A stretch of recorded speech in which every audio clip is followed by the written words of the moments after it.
देखो प्रश्न नंबर 5।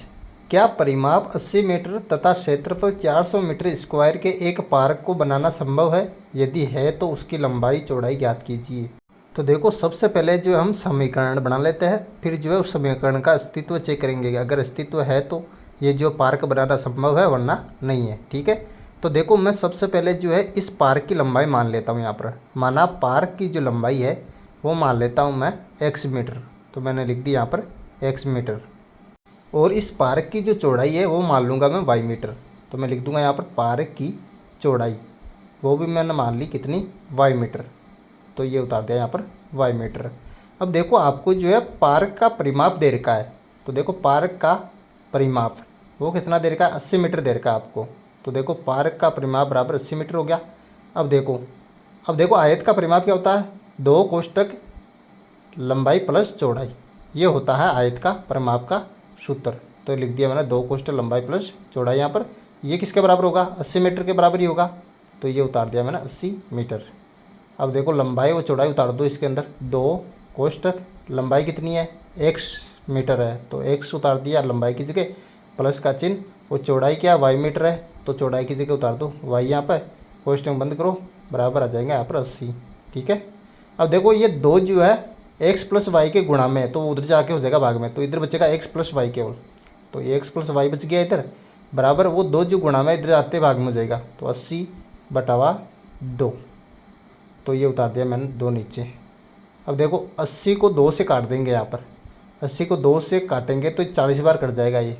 ठीक है ना, तो x प्लस वाई बराबर आ जाएगा यहाँ पर 40।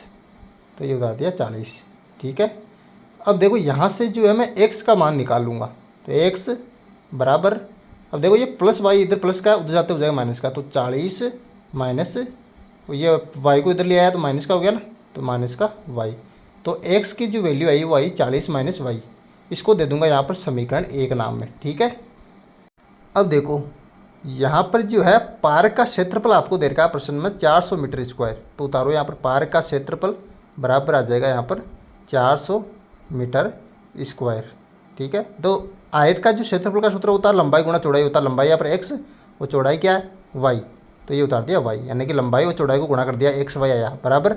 ये किसका बराबर होगा, क्षेत्रफल होगा 400 के बराबर। ठीक है, तो ये उतार दिया 400 यहाँ पर।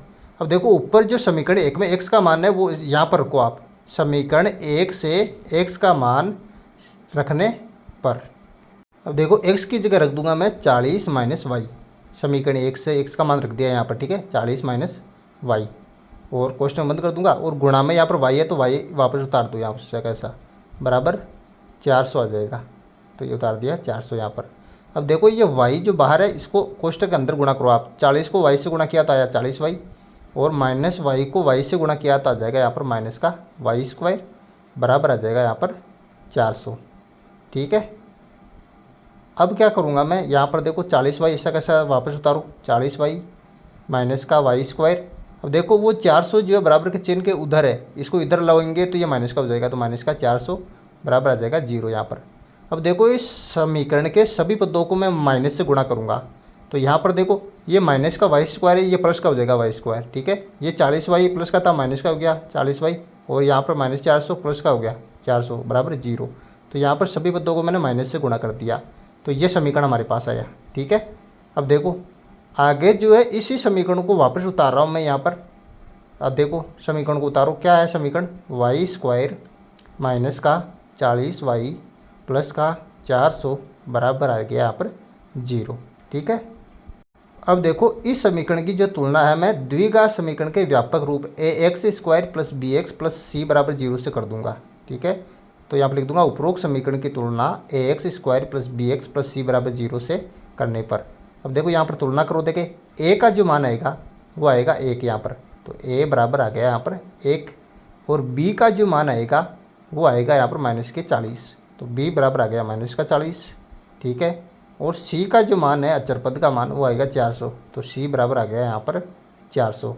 ठीक है, अब देखो इसका अस्तित्व ज्ञात करने के लिए मैं विविक्तिकर ज्ञात कर लूँगा। विविक्तिकर को d से प्रदर्शित करता है, तो d का सूत्र क्या होता है, b स्क्वायर माइनस का 4ac। ठीक है, ये होता है विविक्तिकर का सूत्र। तो देखो यहाँ पर बराबर का चिन्ह, b का मान जो है वो क्या होता है माइनस का 40 का स्क्वायर माइनस 4, a का मान क्या होता है, a का मान होता है यहाँ पर 1, और c का मान क्या होता है, c का मान होता है 400। तो ये 400 उतार दिया यहाँ पर। अब यहाँ पर उतारो बराबर का चिन्ह। अब देखो माइनस के 40 का होल स्क्वायर यहाँ पर करेंगे तो यहाँ पर आएगा 1600, ठीक है, माइनस।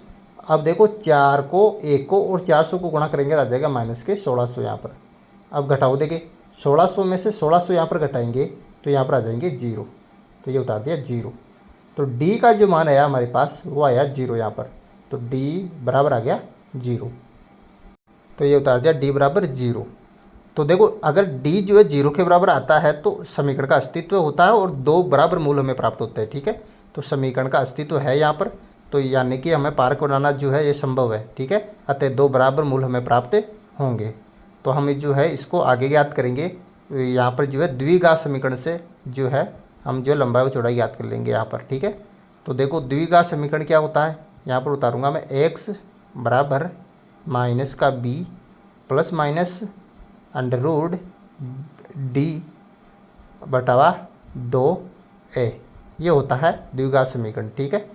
तो देखो x बराबर, यहाँ पर देखो समीकरण से माइनस का चिन्ह, b का मान क्या आया, b का मान आया माइनस के 40, तो माइनस के 40, और अंडर रूट के अंदर d का मान क्या आया, d का मान आया हमारे पास जो है प्लस माइनस उतार के अंडर रूट के अंदर d का जो मान आया वो आया 0, तो ये उतार दिया 0 बटे हुए के अंदर 2, और a का मान क्या आया 1 आया, तो 2 गुणा यहाँ पर हो जाएगा 1, ठीक है। अब देखो आगे हल करो इसको, x बराबर, यहाँ पर देखो माइनस और माइनस 40 को मैं गुणा करूँगा तो माइनस माइनस प्लस हो गया यहाँ पर, तो 40 प्लस के आगे 40 प्लस के हो गए, और इधर देखो प्लस माइनस अंडर रूट 0 का 0 ही मान होगा, उसको उतारने की जरूरत नहीं है। और बटे हुए के अंदर 2 को 1 से गुणा किया तो 2 आ जाएगा। अब 40 को 2 से काटो, यहाँ पर 20 बार कटेगा ये, ठीक है। तो x का जो मान है हमारे पास आया यहाँ पर 20। अब देखो मैं वापस उतार लेता हूँ इसको, x बराबर जो है आ गया यहाँ पर 20। अब देखो y का मान हमें ज्ञात करना है, तो ये जो x का मान है इसको जो है उठाकर हम रखेंगे समीकरण 1 में। तो x का मान समीकरण 1 में रखने पर देखो रखो, देखे यहाँ पर देखो समीकरण के अंदर यहाँ पर जो है x का मान रख दिया मैंने 20 बराबर, यहाँ पर जो है 40 माइनस y आ जाएगा। अब देखो ये माइनस का y इधर माइनस का है, आप जो है इसको समीकरण के जो है बाईं तरफ लाओगे तो ये प्लस का हो जाएगा। तो y बराबर जो 40, और ये जो 20 है इधर प्लस का है, इसको लाओ दाईं तरफ तो ये माइनस का हो जाएगा, तो माइनस का 20। अब देखो y बराबर, यहाँ पर जो है 40 में से 20 गए तो कितने बचेंगे 20, यानी कि y का मान भी आया यहाँ पर 20। तो देखो x क्या माना था हमने, x लंबाई को माना था, तो पार्क की लंबाई क्या आएगी, पार्क की लंबाई या बराबर, यानी x का मान आया हमारे पास 20, तो 20 मीटर यहाँ पर पार्क की लंबाई हो जाएगी, ठीक है। वो चौड़ाई को माना था हमने y, तो y का मान भी 20 ही आया, तो पार्क की चौड़ाई क्या हो जाएगी, पार्क की चौड़ाई भी कितनी हो जाएगी 20 मीटर हो जाएगी यहाँ पर, ठीक है ना। तो ये चौड़ाई भी होगी 20 मीटर। इस प्रकार से आपको जो है पार्क की लंबाई और चौड़ाई ज्ञात कर लेनी है, वेरी सिंपल।